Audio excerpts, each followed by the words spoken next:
जिथे भी अपनी कंप्लेंट जारी रखनी है, जिस घर भी मैं जानी हाँ, बाद चौथों लड़कियां नूं उठा लिता जाता है, मेरे वर्करां नूं किसी का दरवाज़ा तोड़ के जाते ने, किसी के घर के शीशे तोड़ जाते ने।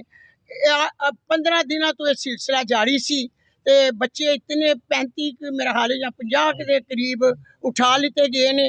अज मैं खुद आई हाँ क्योंकि मैं साहिब औलाद हाँ। लोगों दियां मावां मेरे को आके रो रही ने, बेमसूम बच्चियां नूं उठाया जा रहा है। क्या ये इलेक्शन है? मैं औरत से पूछती हूँ, क्यों कराया आपने इलेक्शन का ऐलान किया? हर इंसान को राइट है, शहरी को, कि वो इलेक्शन लड़ भी सकते हैं, आजाद है हम।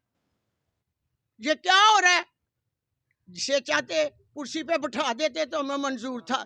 ये इलेक्शन नहीं, सिलेक्शन है। मेरा पैगाम है उन माओ को जिनके बहादुर और गैरतमंद बेटे पकड़े गए हैं, फिक्र ना करें, मैं भी एक माँ हूँ। इंशाल्लाह ताला आपके बच्चों के लिए अदालत में मैं हर केस लड़ूंगी आपके बच्चों का। आप फिक्र ना करें, मैं हर एक माँ के घर भी जाऊंगी। अल्लाह की लाठी बड़ी बेआवाज है, डर जाओ उस खुदा से।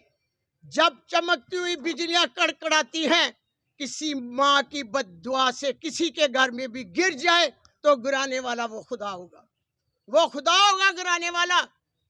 इतना जुल्म बढ़ गया कि लोग तंग पै गए इस जुल्म से। खत्म करो इस जुल्म को। औरतों पर हाथ उठाते हो, शर्म नहीं आती आपको? माँ के पाँव में जन्नत रखी नबी पाक सल्लल्लाहु अलैहि वसल्लम ने, अवलीन दर्जा दिया। देखो आप मेरी वीडियो, इन्हीं मेरे मुहाफिजों ने क्या किया था मेरे साथ।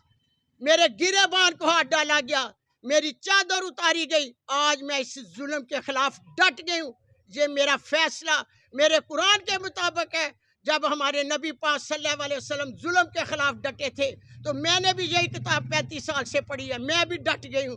देखती हूँ क्या होता है।